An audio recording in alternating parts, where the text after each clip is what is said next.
Նոեմին վերադարձավ Բեթխեհեմ և նրա մովաբացի հարս Ռութը վերադարձավ նրա հետ։ Ռութը Նոեմից թույլտվություն խնդրեց դաշտում հացահատկի հաս քաղաքելու, և այնտեղ նա հանդիպեց Բոոսին, որը ասաց նրան, որ նա չպետք է մեկ այլ դաշտում հաս քաղաքի, այլ դա անի իր աղջիկների հետ, և Բոոսը հրամայեց ցանածից մի քանիսը թողնել Ռութին։ Երբ նա սա պատմեց Նոեմիին, նրա սկեսուրը Աստծուն երգեց, որը գրված է Ռութի 2:20-ում, և Նոեմին իր հարսին ասաց. նա Տերից նորտնյալ լինի, որ կենդանիներիցն ու մեռածներիցը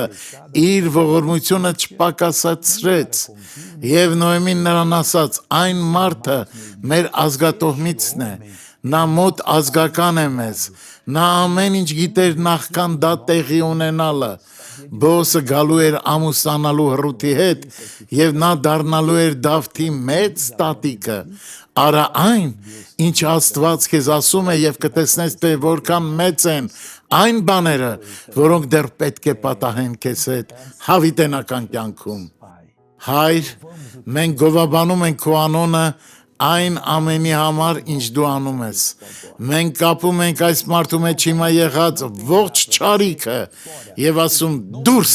Հիսուսի անունով։